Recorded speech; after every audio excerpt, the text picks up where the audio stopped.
everybody. This is Jennifer Schaus coming to you live from Washington, D.C., and thanks for joining us in our Webinar Wednesday series.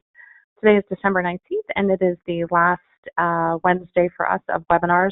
We're hosting a webinar almost every 30 minutes today until about 4:30 this afternoon Eastern Time. All of our webinars are complimentary. They are all recorded. You'll find the recording probably tomorrow or at the latest Friday on our website, as well as on our YouTube channel. And also on LinkedIn.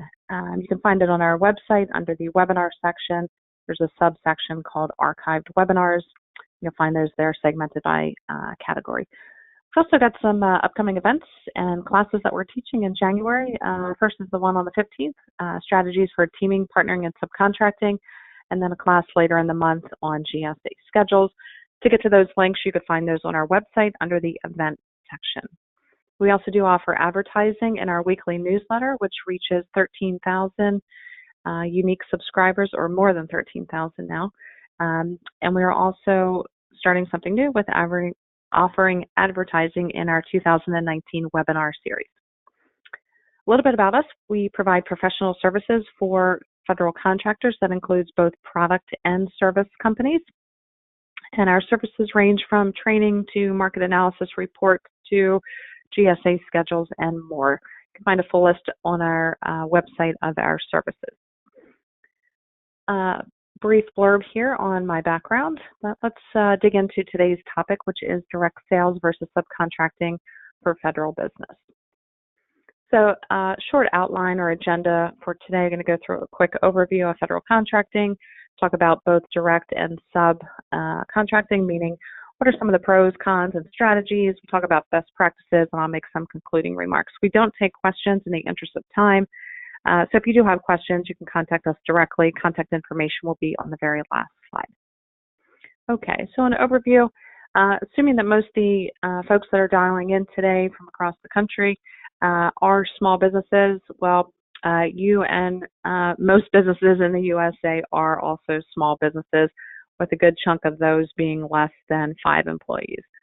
It's going to be competitive in both commercial and government contracting, but I think one advantage or several advantages in government contracting are that there is the Small Business Set-Aside Program, as well as so much publicly available data that you can use to be strategic in your approach in the agencies that you're going after. You can look at their past purchases. Have they gone to other small businesses? You can use the SBA scorecard to kind of reverse engineer into some of these opportunities. And we'll talk about more of those in a moment.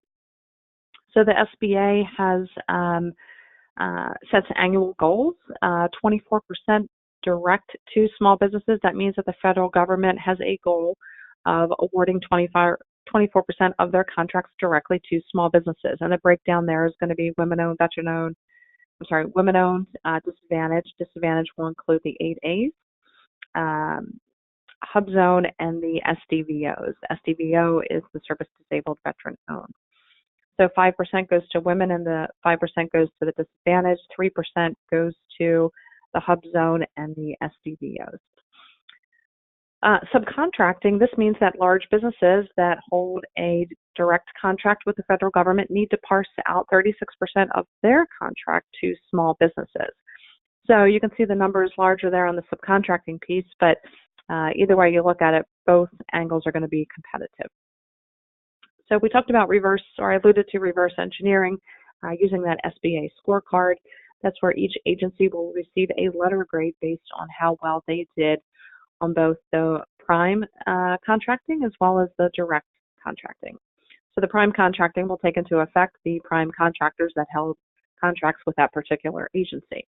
You can use this information to then pick an agency that maybe has the propensity to award something to your set-aside and pick another agency that needs to boost their grade. This is just a snapshot of how they fared, and this is the snapshot of the direct awards from the agency to the small businesses. The next slide, we'll look at the subcontracting.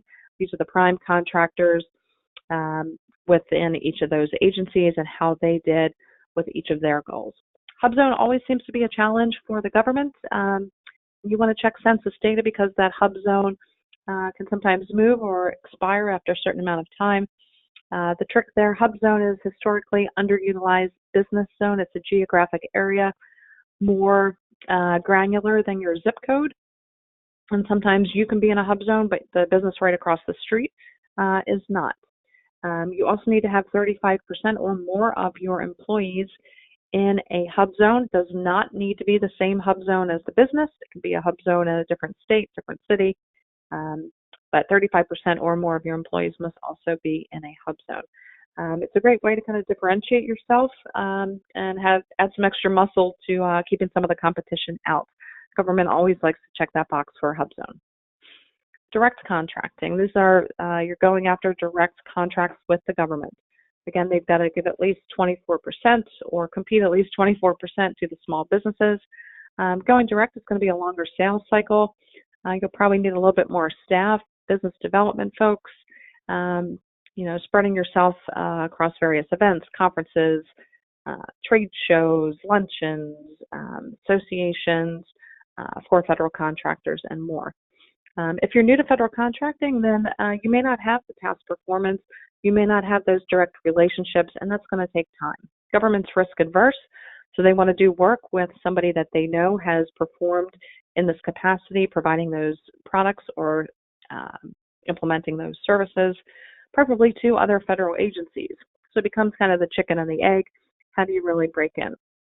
And sometimes that can be through subcontracting, which we'll talk about in a moment. But again, it does take time, and sometimes using state and local past performance can work as well. You're going to have different hurdles and challenges in state and local, but sometimes that can help just to kind of check the box for government contracting. So some resources for if you're going direct, making sure that you are registered in SAM and the SBA's Dynamic Small Business Database. Sometimes the government will actually look in that Dynamic Small Business Database, the DSBS. Government also will host industry days. These are open houses that's posted on FedBizOps, SBO.gov. Sometimes these industry days are just general, but for the most part, they tend to be focused on a particular solicitation or a need that the agency has to purchase something. They are free to attend, but I will say that they reach capacity quickly, so they quote unquote sell out. You want to make sure you've got some ticker on FedBizOps to notify you when the agencies that are kind of in your sweet spot are hosting these industry days. There's other events also at agencies, some private conference groups that will put on events inside the agency for contractors. So make sure that you're aware of those and attending those on a regular basis to build relationships not only within the agency, but with the prime contractors. We've got a list of resources on our website that will list a lot of these events, as well as associations, chambers that you should be talking to, and other organizations related to government contracting. The OSDBUs, these are the folks that are advocates for the small businesses. They're the Office of Small and Disadvantaged Business Utilization. There's one in every agency, sometimes more than that. And these are the folks that you'll typically see at the trade shows and the conferences. You also want to look at some of the associations dedicated just to the small businesses. There's associations for the 8A community, for HubZone, for women-owned businesses, and more. And there's usually multiple within each of those categories. So, and even if you don't hold those designations, I highly encourage you to go and meet with other companies that perhaps do. Perhaps you guys can form a joint venture, teaming, partnering, or who knows where they're going in the next couple of years down the road. Maybe they end up growing and becoming a large business, and then they can sub some work to you. So I think all relationships matter there within your network. Now let's talk about subcontracting. The goal here is a little bit higher, 36%. This means that the prime contractors that hold the large businesses that specifically large, hold the contracts with the government, need to parse out 36% or have a goal of 36% of their business must go to the small businesses. Well, you've got to walk before you run, so sometimes subcontracting is a good place to start. It helps you build some relationships, past performance, and sometimes it actually gets you into the federal agency, particularly if you're providing services. It sometimes can be the same amount of effort, but you are sometimes going to get quicker results because the prime contractor will have those direct relationships with the government. One of the downfalls here is a lot of times when we deal with subcontractors, the prime contractor, particularly for service companies, will dictate the rate. Hey, we need 100 program managers, and here's the rate that you need to be at. Well, your margins then are going to be a little bit lower, but on the upside, hopefully it's a multi-year contract. You get a bump at the end of every 12 months, some sort of increase there. You'll build the relationship not only with the prime, but hopefully you've got some folks on site at the agency doing some good work and building relationships there. Some resources looking at FPDS and USAspending before you start contacting these primes, because you're not the only person that's going to be knocking on their door. Everybody and their brother is doing it as well. So if you can come in with a dedicated capability statement and focus on marketing to the opportunity, not just to the business. There's a public website that will give you the top 100 contractors per agency. So once you've done that homework on the SBA scorecard, then maybe pick a couple contractors per agency, do some due diligence, find out what contracts specifically they have at through FPDS research that are coming up for renewal. Go to their website and register before you start making the calls and contacting them, because the first thing they're going to do is ask you to go to their website and register. So if you've done that, and you can talk to them specifically about the contract they have at USDA that's coming up for renewal in June of 2020, and here's what you can do to help them, then great. I think that shows that you've done some homework, you know what the agency is about, and specific opportunity that you want to discuss with them. The OSDBUs could also help. Again, they're kind of helping the agency meet some of these goals on the SBA scorecard. So keep that in mind. And then the large businesses will typically have an office called the SBLO, the Small Business Liaison Officer. You can search on LinkedIn for some of these titles for the OSDBUs within the federal agencies, and then the SBLOs. And so those SBLOs are usually in charge of finding the small business partners. And some prime contractors may have a different type for that. In our opinion, I think having a multi-pronged approach, going both direct and sub, is certainly not going to hurt you. Your goal, obviously, is to be the prime because you're going to be more profitable there, but it is going to take time. But I think putting all your eggs in one basket is not going to be wise. I think having some relationships also at the industry level can certainly be helpful to you. Some conclusions here is obviously a very long sales cycle.